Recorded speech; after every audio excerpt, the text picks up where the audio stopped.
साथ अंशिका पाठक। मध्य प्रदेश में अगले 2 दिन तक तेज बारिश का अलर्ट जारी हुआ है। इसमें भिंड, नीमच, मंदसौर, झाबुआ, अलीराजपुर, नरसिंहपुर जिले में तेज बारिश का अलर्ट जारी हुआ है। धार, रतलाम में पिछले 24 घंटे में तेज बारिश हुई है। धार और रतलाम जिले में डैम के गेट खोले गए हैं। तेज बारिश से फिर से गेट खोले जा सकते हैं।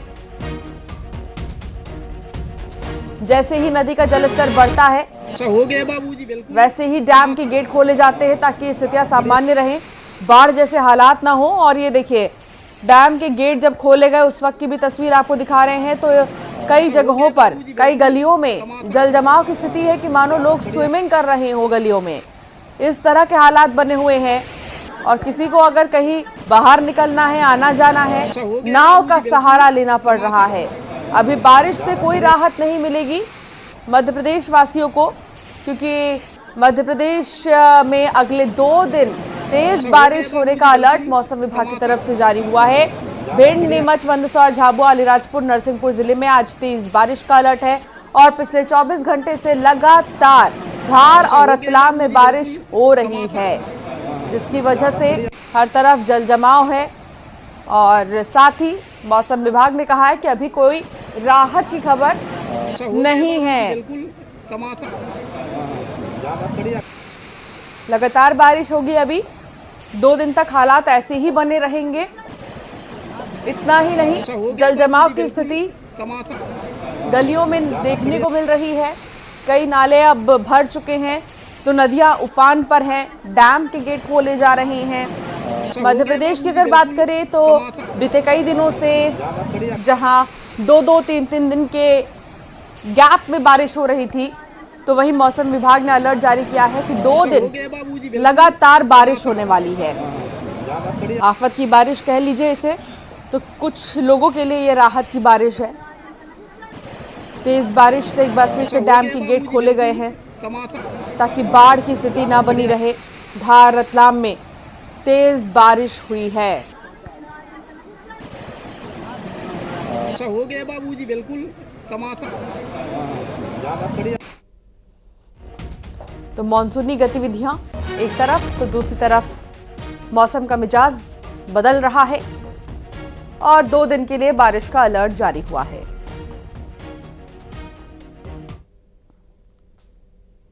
और अब बात ग्वालियर की होगी, जहां डेंगू का प्रकोप देखने को मिला। एक ही दिन में डेंगू के 29 मरीज मिले हैं। जांच में 29 मरीजों को डेंगू की पुष्टि हुई है। 29 मरीजों में से 15 बच्चे भी शामिल हैं।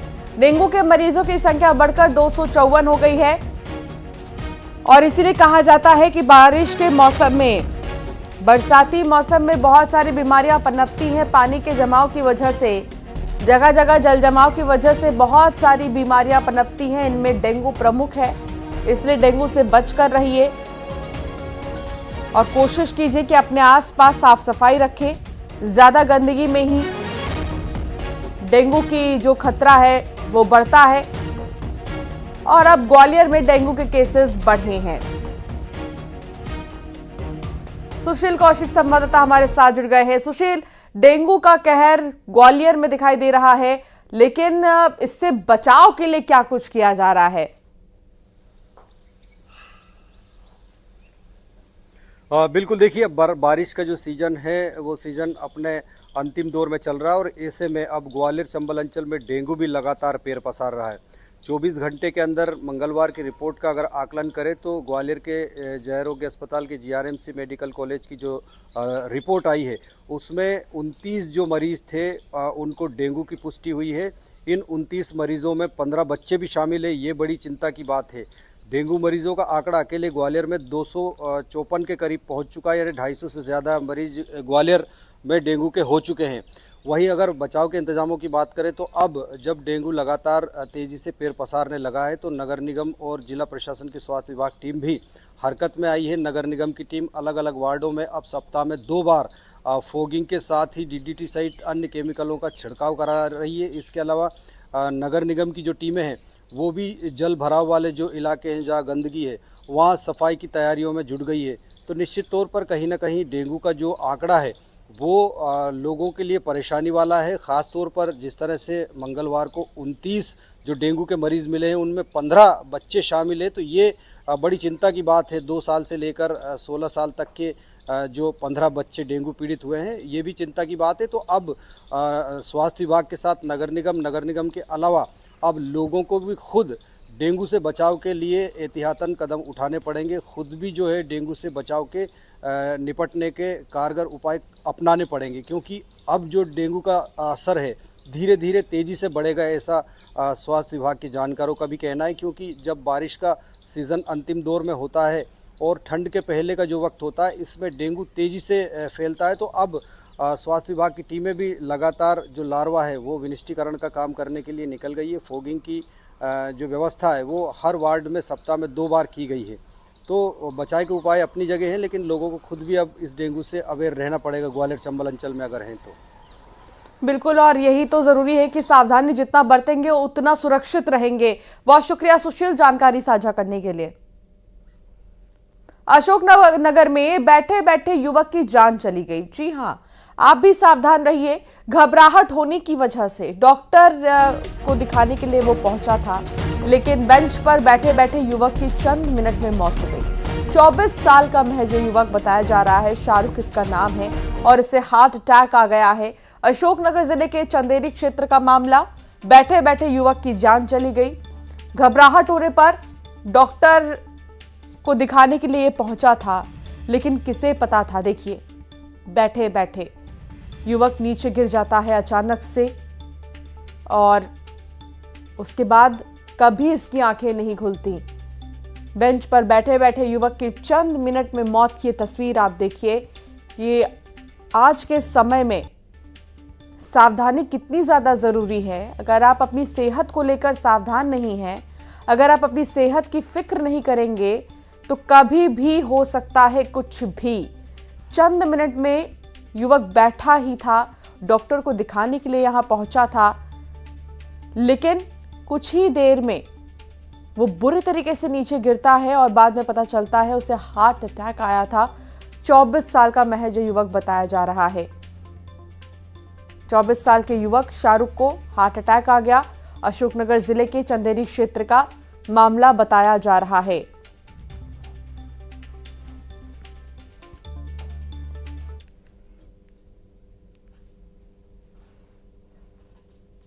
और अब बात करेंगे ग्वालियर की, जहां जयरोग्य हॉस्पिटल में 3 मरीजों की मौत हो गई। लेकिन कैसे, ये भी जान लीजिए। ट्रॉमा सेंटर के आईसीयू में शिफ्ट करने के बाद उनकी जान गई है। बीते दिन खबर आई थी कि जयरोग्य हॉस्पिटल के आईसीयू में शॉर्ट सर्किट की वजह से आग लगी, जिसके बाद फौरन से जो 10 मरीज वहां पर भर्ती थे आईसीयू में, उन्हें शिफ्ट किया गया। शिफ्टिंग के बाद तीनों गंभीर मरीजों ने दम तोड़ दिया। दरअसल ये वो मरीज हैं जो ऑक्सीजन के दम पर हॉस्पिटल में एडमिट थे। जयरोग्य के ट्रॉमा सेंटर स्थित आईसीयू में आग लगी थी और बेहद गंभीर हालत में ऑक्सीजन सपोर्ट पर ये तीनों मरीज थे। आईसीयू में 6 मरीज वेंटिलेटर और 4 ऑक्सीजन सपोर्ट पर थे, जिनमें से 3 की मौत हो गई है। बहुत ही ज्यादा दुखद।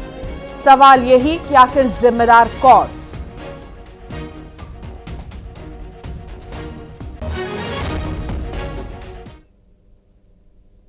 और अब बात इंदौर की करेंगे, जहां एसएएफ के जवानों ने युवक युवती को लूटा है। होटल में युवक और युवती का पीछा कर दोनों पहुंचे हैं। डरा धमकाकर 2000 रुपए ट्रांसफर करा लिए। एसएएफ जवान की वसूली का वीडियो भी सामने आ चुका है। होटल मालिक युवक युवती ने पुलिस को सूचना दी। युवक युवती ने खजराना थाने में एफआईआर दर्ज करा दी है। होटल में लगे सीसीटीवी में पूरी वारदात भी कैद हो गई है।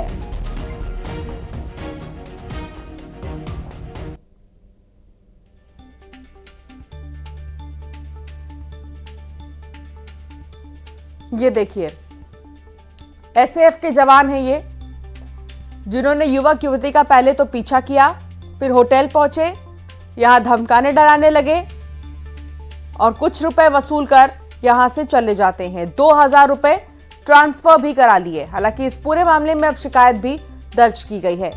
मिथिलेश संवाददाता साथ जुड़ गए हैं। मिथिलेश, आखिर रॉब वर्दी का इस कदर कि नाजायज फायदा उठाया जा रहा है इस चीज का? मिथिलेश, क्या आप तक आवाज आ रही है?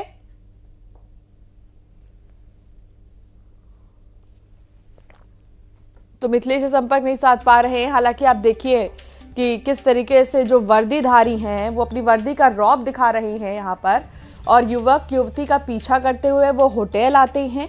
होटल आने के बाद में यहाँ डराने धमकाने लगते हैं, अपनी बातों में उलझाते हैं होटल के मालिक को, 2000 रुपए ट्रांसफर भी कराते हैं और फिर मौके से चले जाते हैं। हालांकि जब इस पूरे मामले में युवक और युवती से पूछताछ की गई, उनको उनकी बातों को लेकर, उनकी गतिविधियों को लेकर, तो फिर यहां आपत्ति जाहिर किया गया युवक युवती की तरफ से और सीधे थाने में शिकायत दर्ज कराई गई है। सवाल यह कि आखिर इस तरह लूटने के पीछे की मंशा क्या थी इन जवानों की? क्या चाहते थे? क्या पैसे कमाने का साधन यही है कि लोगों को डराए धमकाए वर्दी के दम पर? मिथिलेश संवाददाता साथ जुड़ गए हैं। मिथिलेश, आखिर वर्दी का रौब इस कदर कि युवक युवती का पीछा करते होटल पहले पहुंचते हैं ये जवान और फिर पैसे लूट लेते हैं।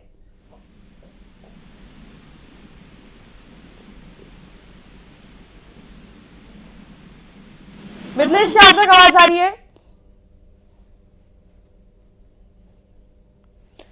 मिथिलेश से संपर्क नहीं साध पा रहे हैं। बहुत एमपी में आज कांग्रेस का देशव्यापी प्रदेशव्यापी प्रदर्शन देखने को मिलेगा। प्रदेश में किसान, बिजली बिल, सड़कों, महिलाओं के मुद्दे पर प्रदर्शन करते कांग्रेसी नजर आएंगे।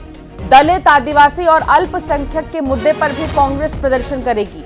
सभी ब्लॉक मुख्यालयों में कांग्रेस जो है वो प्रदर्शन करेगी और इसको लेकर तैयारियां जोरों पर है। मध्य प्रदेश में आज कांग्रेस प्रदेशव्यापी प्रदर्शन करेगी, जिसमें कि किसान, बिजली बिल, सड़कों और महिलाओं के मुद्दे पर प्रदर्शन किया जाएगा।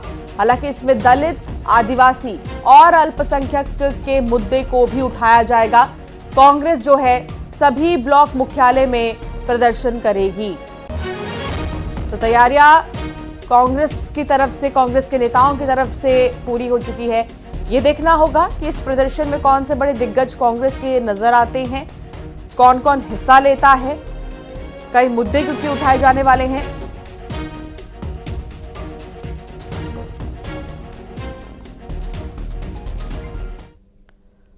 आपको लिए चलते हैं उज्जैन, जहां मुख्यमंत्री डॉक्टर मोहन यादव इस वक्त अपने पिता के घर पर मौजूद हैं। हालांकि उनके पिता का निधन हो चुका है और अंतिम विदाई, अंतिम यात्रा के लिए जो है यहाँ पर कई मेहमान जो है इकट्ठा हो रहे हैं। कई उनके पिता के जो प्रशंसक हैं वो इकट्ठा हो रहे हैं उन्हें श्रद्धांजलि देने के लिए, उन्हें अंतिम विदाई देने के लिए।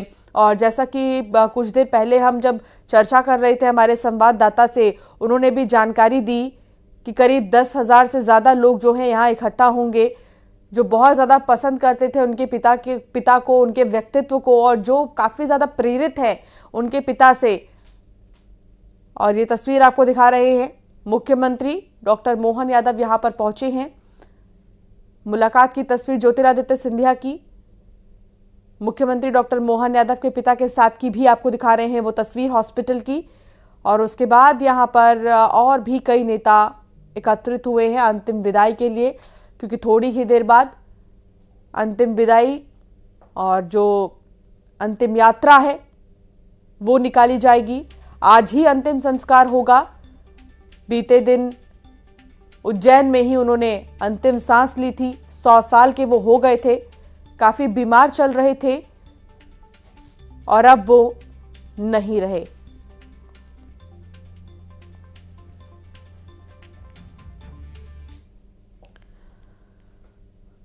तो आज कांग्रेस की तरफ से प्रदेश व्यापी प्रदर्शन किया जाएगा, जिसमें कि कई मुद्दों को उठाया जाएगा। इसके अलावा सभी ब्लॉक मुख्यालयों में कांग्रेस प्रदर्शन करेगी। इस पर ज्यादा जानकारी के साथ मेरे साथ शैलेंद्र भदौरिया जुड़ गए हैं। शैलेंद्र, कांग्रेस का जो ये प्रदर्शन है वो कितना बड़ा रहने वाला है? प्रदेश व्यापी है, कई मुद्दों को उठाया जाएगा। सबसे बड़ी बात, कांग्रेस की क्या एकजुटता इस प्रदर्शन में नजर आएगी? देखिए, बिल्कुल मैं आपको बता दूं कि प्रमुख विपक्षी दल होने के नाते कांग्रेस लगातार मध्य प्रदेश के अलग अलग जिलों में प्रदर्शन कर रहा था, चाहे वह छतरपुर का मामला हो, ग्वालियर हो, इंदौर हो, उज्जैन हो या फिर खुद भोपाल में लगातार देखिए अलग अलग प्रदर्शन किए जा रहे थे। और अब देखिए आज जो प्रदर्शन है ये पूरा प्रदेश व्यापी प्रदर्शन है, न केवल जिला मुख्यालय पर बल्कि ब्लॉक मुख्यालय पर भी कांग्रेसी आज इस प्रदर्शन में शामिल होने वाले हैं। पीसीसी की तरफ से बाकायदा सभी जो विधायक हैं, जो पदाधिकारी हैं, उनको निर्देशित किया गया है कि वो जिस ब्लॉक से आते हैं उस ब्लॉक के प्रदर्शन में वो शामिल हो। और जिस तरीके से हमने देखा कि पिछले दिनों जिस तरीके से चाहे हिंडनबर्ग का मामला हो या नीट को लेकर मामला हो, जिस तरीके से राजधानी भोपाल में प्रदर्शन हुआ और देखने में आया कि कांग्रेस के तमाम दिग्गज नेता, चाहे जीतू पटवारी हो, उमंग सिंगार हो, हेमंत कटारे हो या यहाँ तक कि दिग्विजय सिंह सहित तमाम जो बड़े नेता हैं वो इन कार्यक्रमों में शामिल हुए हैं। तो निश्चित तौर पर यह माना जा रहा है कि आज का जो कार्यक्रम आयोजित किया जा रहे हैं पूरे ब्लॉक मध्य प्रदेश के 313 ब्लॉक जो है उन पर यह प्रदर्शन किया जाएगा, तो वहां पर सभी कांग्रेसी शामिल होंगे। देखिए मुद्दा जो है वो जनहित से जुड़े हुए हैं सीधे तौर पर, चाहे वह सिंगरौली में जो हाल ही में घटनाक्रम हुआ हो या फिर कटनी का मामला हो, यानी मध्य प्रदेश में दलित और आदिवासियों और अल्पसंख्यकों पर जो अत्याचार बढ़ रहे हैं उसके विरोध में प्रदर्शन किया जा रहा है। सोयाबीन की फसल खरीदी नहीं हो रही उसको लेकर प्रदर्शन किया जा रहा है। किसानों को भारी भरकम बिजली के बिल देने का आरोप कांग्रेस लगा रही है। तो देखिए तमाम जो मुद्दे हैं जो जनहित से जुड़े हुए हैं उन सबको लेकर आज कांग्रेस ने एक व्यापक रणनीति बनाई है कि अब तक वो जिला मुख्यालय पर प्रदर्शन करते थे, अब एक साथ एक ही दिन में पूरे ब्लॉक यानी 313 ब्लॉक पर प्रदर्शन करने का निर्णय जो है वो कांग्रेस ने लिया है। अब देखना होगा कि आखिर ये प्रदर्शन कितना असर मध्य प्रदेश की सरकार पर डालता है। देखिए क्योंकि इसके पहले भी हमने देखा कि लगातार जो प्रदर्शन है वो कांग्रेस की तरफ से किए गए हैं। देखिए जीतू पटवारी के नेतृत्व में लगातार चाहे वह सीएम का गृह क्षेत्र उज्जैन हो, ग्वालियर हो या फिर जिस तरीके से हमने देखा इंदौर में जिस तरीके से प्रदर्शन किया गया था नगर निगम घोटाले को लेकर, राजधानी भोपाल में चाहे नीट को लेकर हो, हिंडनबर्ग को लेकर हो या जिस तरीके से दलित पर अत्याचार हो रहे हैं उसको लेकर लगातार जो है वो कांग्रेस सड़कों पर नजर आ रही है और लगातार जनहित के मुद्दे उठाने में जुटी हुई है। जी बिल्कुल, और कांग्रेस को कई बार देखा भी गया है कि कांग्रेस के कई ऐसे नेता हैं जो इससे पहले भी प्रदर्शन कर चुके हैं कई मुद्दों को लेकर, और एक बार फिर ये देखना होगा कि कितने बड़े स्तर पर इस प्रदर्शन को आयोजित किया जाता है। बहुत शुक्रिया शैलेंद्र जानकारी साझा करने के लिए। और अब बात करेंगे अंबिकापुर की, जहां अंबिकापुर में फरार आरोपी पति को गिरफ्तार कर लिया गया है। दूसरी पत्नी की हत्या का आरोपी पति अरेस्ट हो गया है। जेल से छूटने के बाद उसने दूसरी पत्नी की हत्या कर दी थी। पहली पत्नी और भाई की हत्या के मामले में वो जेल गया था। आरोपी पति आनंद मझवार गिरफ्तार हो चुका है। दरिमा थाना क्षेत्र के पूटा गांव का यह मामला है। पहली पत्नी की उसने हत्या कर दी थी, उसके भाई की भी हत्या की थी, यानी अपने साले की हत्या की थी।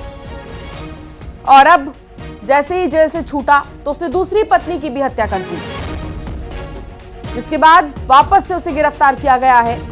ये वही शख्स है जिसे आप देख रहे हैं, जिसने 3 हत्याएं की हैं। 2 हत्या की तो सजा काटकर आया ही था, लेकिन तीसरी हत्या का भी उसने अंजाम दिया, पत्नी की हत्या कर दी।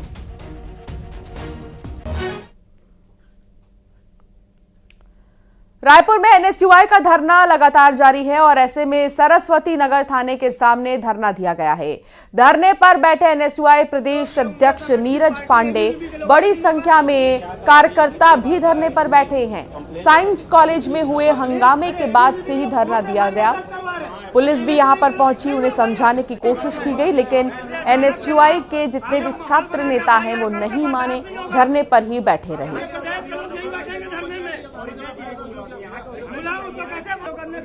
जब तक हमारी आदमी होगा हम लोग तो यहीं बैठेंगे भैया धरने में। भैया आप भी आ जाइए भैया, ये लोग अगर कुछ करेंगे भैया तो हम लोग तो बैठे हैं भैया यहीं। और अब खबर बलरामपुर से है, जहां हत्या के आरोप में पति और पत्नी को गिरफ्तार किया गया। बुजुर्ग महिला की हत्या के मामले में दोनों की गिरफ्तारी हुई है। जादू टोना के शक में दोनों ने ही मिलकर एक बुजुर्ग महिला की हत्या कर दी थी। काफी दिन बाद पुलिस को कंकाल मिला था। इद्रीकला गांव में हत्या हुई थी और अब इस हत्या के मामले में पुलिस ने पति और पत्नी दोनों को ही गिरफ्तार कर लिया है।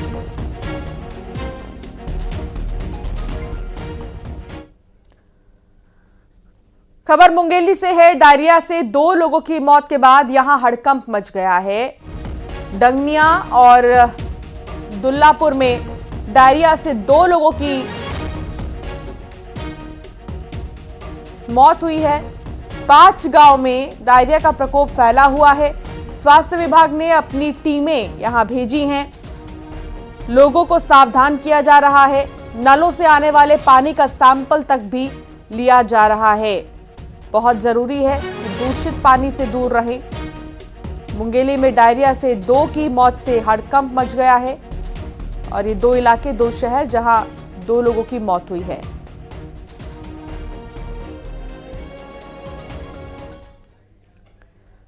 बलौदाबाजार से खबर, सरकारी नौकरी लगाने के नाम पर लाखों की धोखाधड़ी का मामला सामने आया है। 3 युवकों से आरोपी ने 5 लाख रुपए ठगे हैं। नौकरी के नाम पर बेरोजगार युवकों को शिकार बनाया गया।